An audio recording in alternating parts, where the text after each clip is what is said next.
Why? What's happening, everybody? It's your boy. Yes, sir. Yes, ma'am. We are back. Good morning, good afternoon, and good evening, wherever you are around the world. Welcome to Let's Talk with Stanley Doucette. I am he, your host, and we have another good one for you today.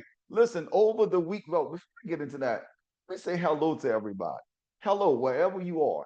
Hello. Take a deep breath. It's a lot going on in the world, but let's just take a deep breath for a second and let's begin to push forward. Let's begin to move forward.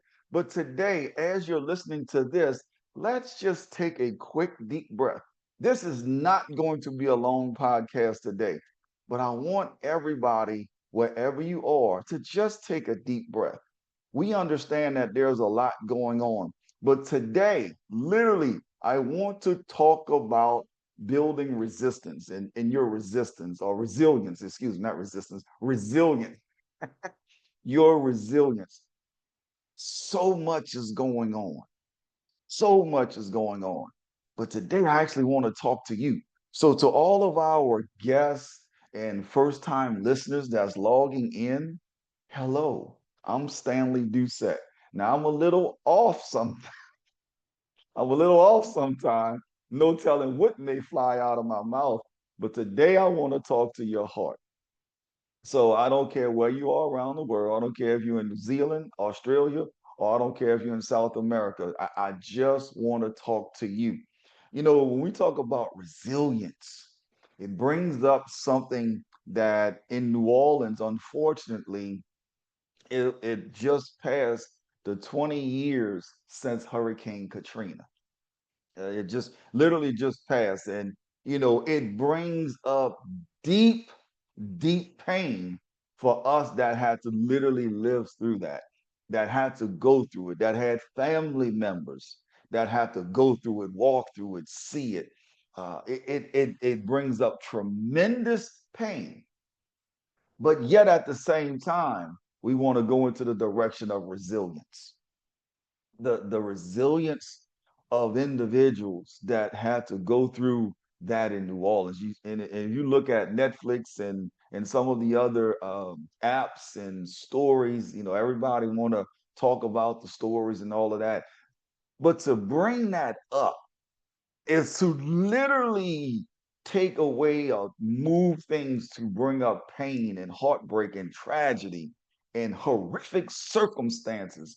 And for the individuals that literally went through and touched Katrina, man, listen, I can't even begin to articulate some of the stories. I'll try to share a couple, but I just want to talk about resilience today regardless of what you're going through.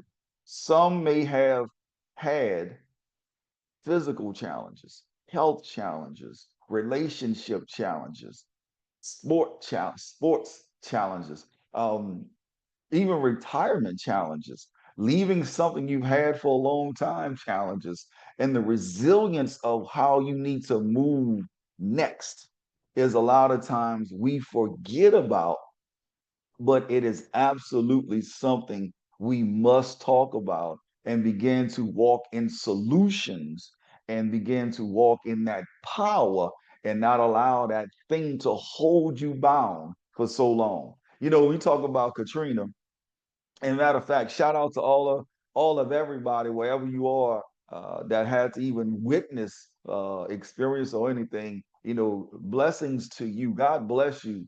And I know some days it's just hard to think about things. The people that was in the Superdome and the stories and it's stories to everyone else, but it was a reality to everybody that was in the Superdome. You know, in the Superdome where we have elderly individuals that literally stayed in their seats because they were too afraid to go to the bathroom because they were talking about in the bathroom that they were having rapes and horrific things going on in the bathroom, whether it was young ladies, middle-aged ladies, older ladies, all of those things were going on. And just imagine you in there, you cannot go outside because there's a hurricane like literally on top of you. You can't relieve yourself because of tremendous, what would I call it? Horrific, not terrific, horrific things going on in the bathroom. And you just literally can't get yourself out of the chair or the seat.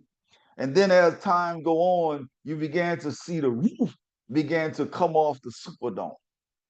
Now you got your life flashing in front of you. Only thing you have right there with you is what you bought to the Superdome because we don't know what's going on outside. Imagine being in that grip of that horror. And now you have to do something different. Just imagine those young ladies or those older men or those older ladies that just couldn't move out of their seats and they had to relieve themselves on themselves. Imagine what happened to them inside of them. And how it was just gripping their emotions and their spirits and their hearts and their embarrassment and the pain internally and the emotions that went with it. Just imagine that. Imagine being in that place, ladies and gentlemen, and then you would hear people talk about, oh yeah, they should have left, or oh, why they didn't leave. You can't leave if you're at the bottom. You can't leave if you rely on public transportation. You can't leave if you don't have a vehicle. So sometimes the shelter of last resort was all they had. Some people had to walk to the Superdome, crawl to the Superdome, take a scooter, whatever it is, to just get there, hoping, yes, that everything will be okay. Not knowing that a few hours past will change their lives forever. So, yes, the resilience is absolutely possible for everybody. Yeah, yeah. So I don't want to gloss over this like it was just okay. Now I'm talking about Katrina and all of that tragedy, but it could have been something, it could have been a divorce. It could have been your health. It could have been a horrific surgery that you didn't know if you were going to come out or not. You could have battled cancer. You could be going through chemo. You don't know what goes on. But today, it's your resilience. Your creator gave you the power over all of that. Now, here's the thing sometimes we have to go through it to get to the other side. And going through that process is not always easy. It's not. You talk about your mental, forget the physical side. Let's just talk about the mental for a second. Imagine that mental stress, right? You on the gurney or whatever they call it, the hospital bed, going into the hospital and you're going into the surgery room.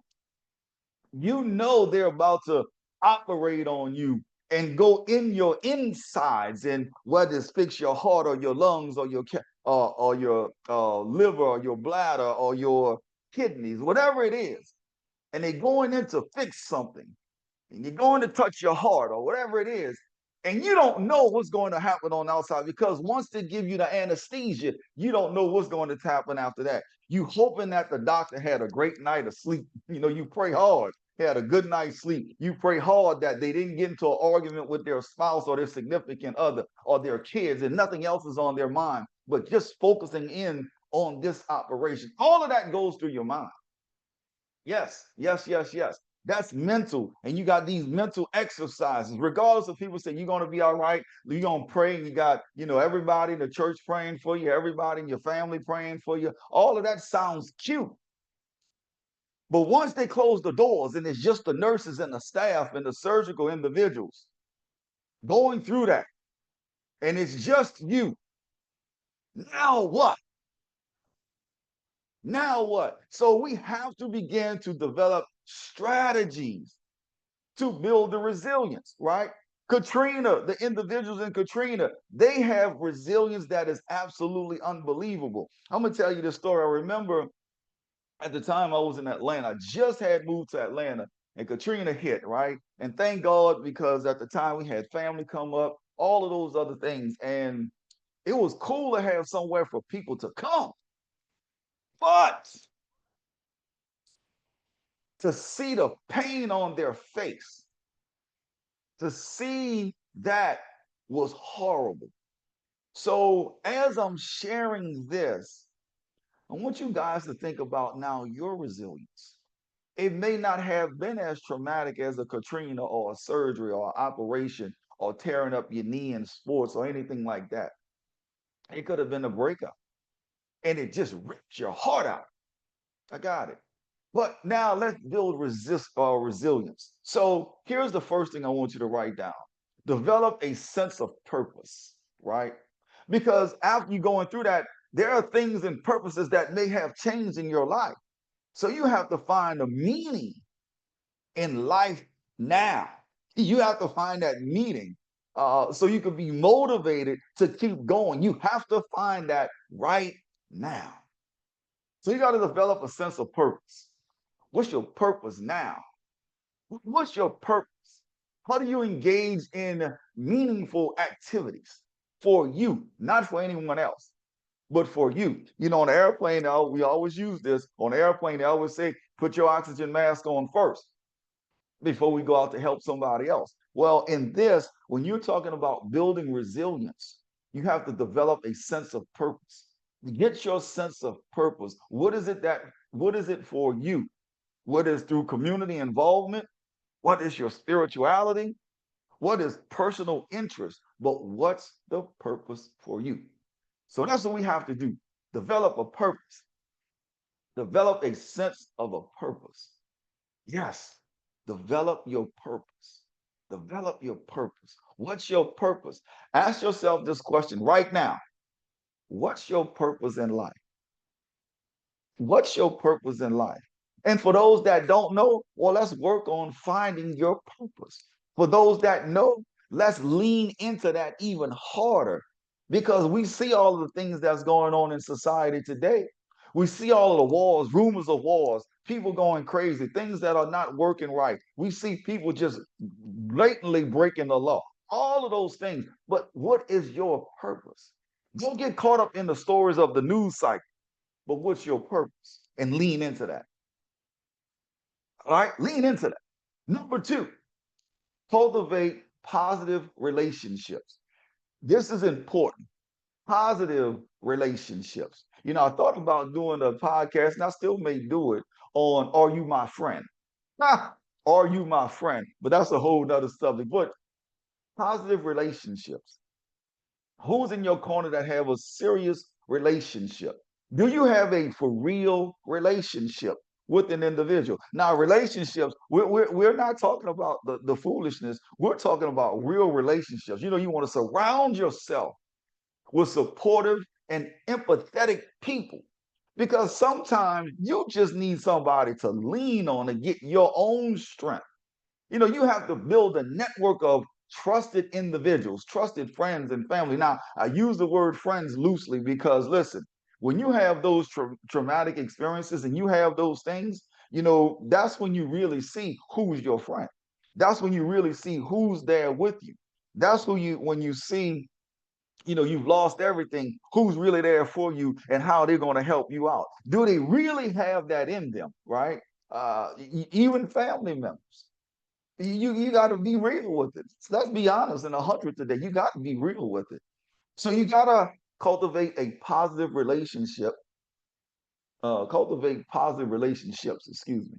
And it may be only one person. It may be 10 people. It's up to you. But you never know, right? Here's something that I fail at sometimes. Yep, I said it. I fail at this sometimes, and that's practice self care. Practice self care. We're always out to help. We're always out to help, but we're not helping ourselves.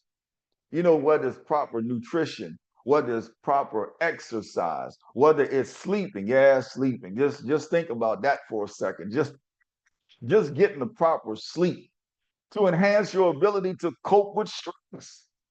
Man, listen, stress is a beast, right? I like to say it's a silent killer.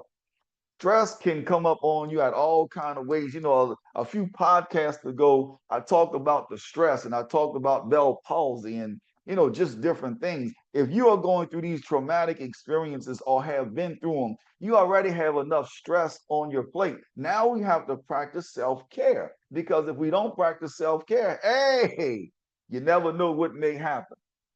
So we want to make sure we focus on that self-care, positive self-care.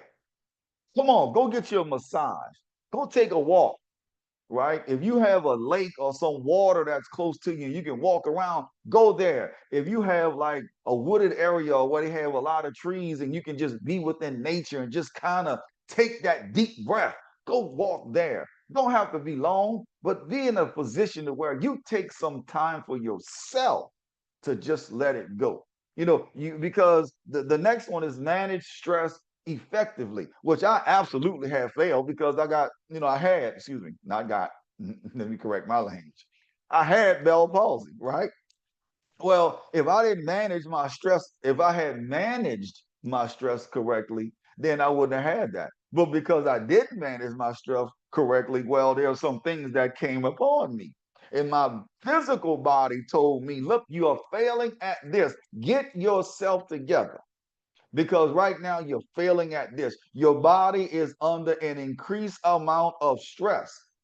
Yes, I know you went through this, this, and this, but your body is under an increased amount of stress. So you have to learn to recognize and manage stress through different techniques, techniques. I'm gonna get it together, y'all. Such as mindfulness. Yeah, just pay attention to that. Meditation. Man, listen, meditation and prayer is the thing that really started to just lift me in stressful situations. And even having some hobbies. What's your hobby? I love racquetball because as I tell you, boy, you can hit that racquetball. I mean, you can beat the hell out of that racquetball, but it's not gonna go nowhere but just in that, in those walls, right? But hey, it gives you an opportunity to literally let out that stress and that frustration. And a lot of times people will feel better once they finish that. Here is one that now we have to do. Now my best friend fussed at me a lot about this, and there are sometimes it'll still sneak up on me. Number 5 is challenge negative thoughts. Yes, sir, I'm talking to everybody. I'm in everybody Kool-Aid in their front kitchen, sitting there chilling with you. Challenge negative thoughts. Challenge your negative thoughts.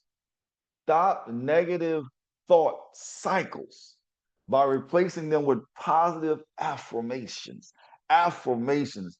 I am wonderful. I am beautiful. I am wealthy. I am powerful. I am spiritual. I'm a spiritual being. Whatever your positive affirmations are, let's look and see how we can make that positive change.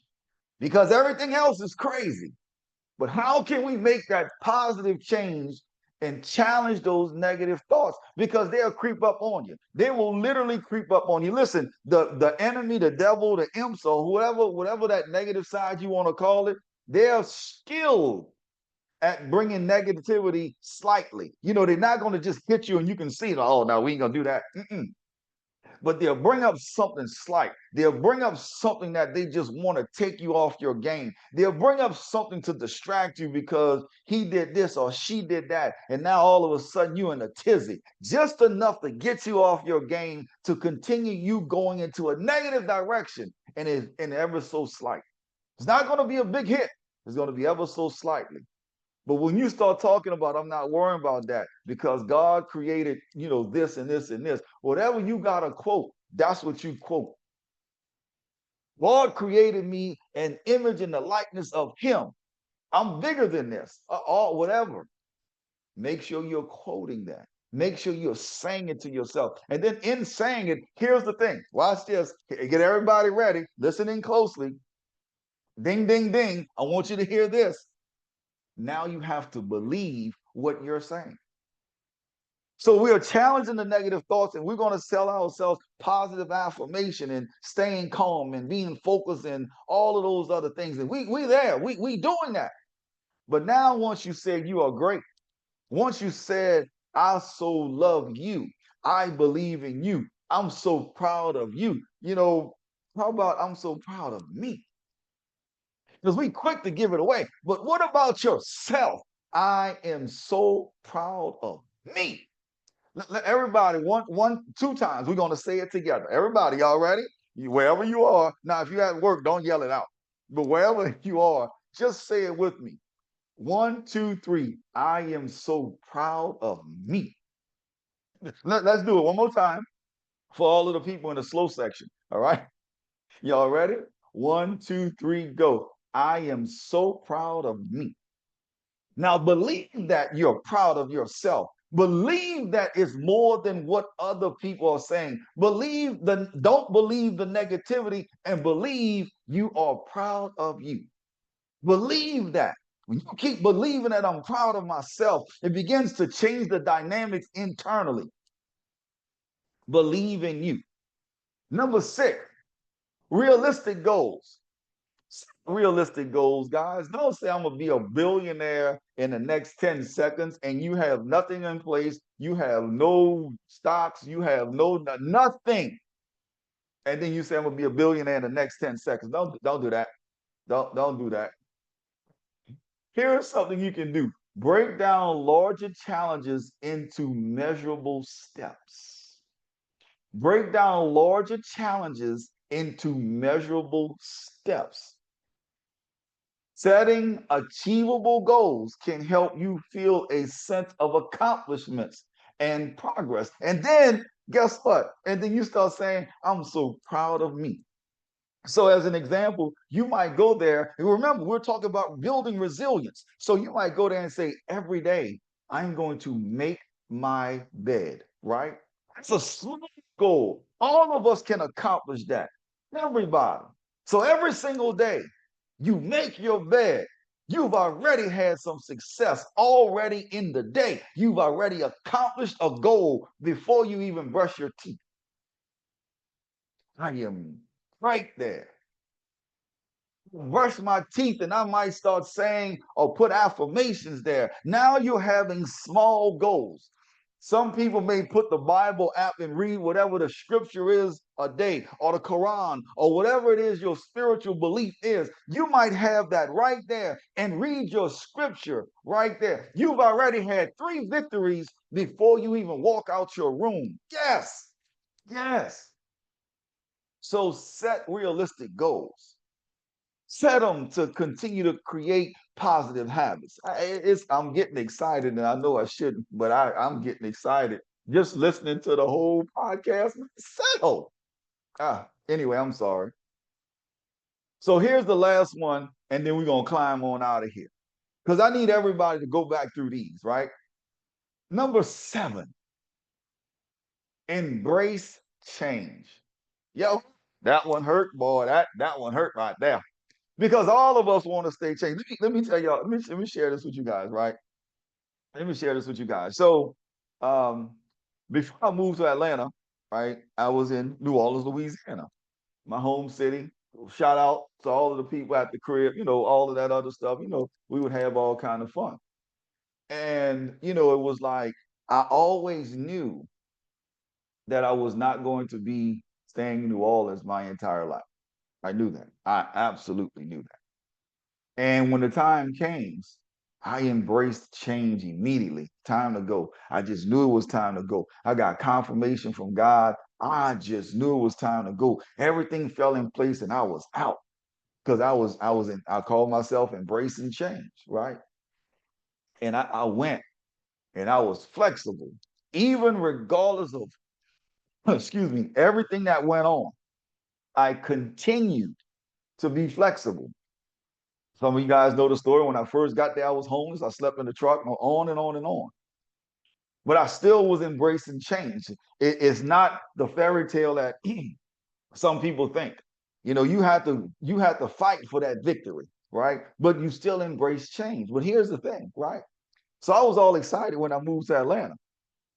But when God said move to New Orleans, or move by your dad to help your dad, and so on and so on, and move to Slidell, I was like, Slidell, first of all, God, ain't, wait, hold on. We went from this major metropolitan city, pop and everything going on. You got everything right there in your own city. To now moving to a little small town called Slidell, Louisiana. Wait, what? Come on, God. What we doing? What we talking about? So you go through all of those things, but I was not embracing change because I was pushing back so hard on change. Yes, I needed to be with my dad in his final days. Yes, I needed to be here for certain other things that I was supposed to do, but I was not embracing change. And what did that do? It created more stress. It created more tension inside of me because I was pushing back on what I should have been doing. So when you talk about embracing change, accept that change is a part of life, whether it's a new job, a new career, a new relationship, a new whatever. Just understand, accept that change is part of life. Being flexible and open to new experiences can help you adapt more easily to unexpected situations. Yeah, let's do that. Think about that. Think about by incorporating these strategies into your daily life, you can literally enhance your resilience and better navigate. Listen to me. You can better navigate the challenges that come your way. Resilience is not only can help you cope with difficulties like the Katrinas of the world, the divorces, the surgeries, the thises and the that, but it also empowers you to grow and thrive in the face of adversity. We're no losers, we winners. Come to the winner's circle, baby. We winning. We winning. I don't care what you're going through today. These are just 7 things to build your resilience. But guess what? We are winning, family. We are winning. We are no longer taking L's. We are winning. Regardless of what the process is, we are winning. If you're in business, hey, this your time. This your turn. We've seen everybody else be successful, but this is your turn right here, right now. Everybody, I'm glad we sacrificed, we gave. God bless you. Congratulations. I'm excited for you. But now, like the airlines say, I'm putting my mask on. We're winning, regardless of where you are. If you are a high level executive and you want to create a foundation, we're winning. Go create that foundation. If you're somebody that's on the bottom and say, Stanley, I can't even fall off the bottom because I'm at the bottom. Well, guess what? We're building. It's time for you to win right now, but you have to believe in yourself. You have to say it. I'm proud of me because this is your moment. Don't look to the right or to the left. Don't do that. The race is not just a sprint, it's a marathon. You are built for success. You are the one in your family that have been built for success. Now it's time for you to grab the reins of your own life. Stop making excuses and let's go get it. Because you've been through hell and back. If you really told your story, you've been through hell and back and got all of the t-shirts and every single thing else. But now it's time to tell a different story. It's now time for you to grab the reins of the belt and say, let's go get it.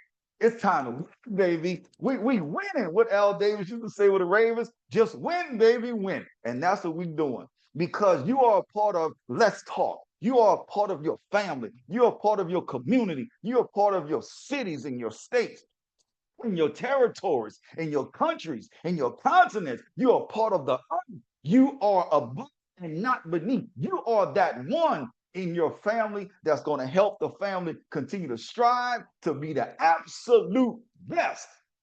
You're him. You're her. She, her. He, him. Yeah, I'm talking to you. Believe in you. Let me give you these 7 and we climbing on out of here. I told y'all we're going to be short today. The strategies to building resilience. Number 1, develop a sense of purpose. Number 2, cultivate positive relationships. Number 3, practice self-care. Number 4, manage stress effectively. Number 5, challenge negative thoughts. Number 6, set realistic goals. And number 7, embrace change. That's right. That's the 7. We winning. We winning. Listen, send me some messages, some emails, or what have you to let's talk with Stanley D at gmail.com. Send it directly to the show. I want to hear your results. I want to hear you winning. I want to hear the best of the best. I don't care if you just made your bed 2 days in a row. I want to hear your success. Shout me out. Send a message to the Gmail. Let's talk with Stanley D at gmail.com. Let's talk LETS. Let's talk with Stanley D at gmail.com. Let's get it, baby. It's time for us to win, and that winning starts right now. So, with that being said, we're going to fly on out of here. I can't wait to see you guys on the beaches of the world. So, with that, I love y'all. Stay good, stay blessed, be at ease. We out. I'll see y'all next week on Let's Talk with Stanley Doucette, and we out. Peace.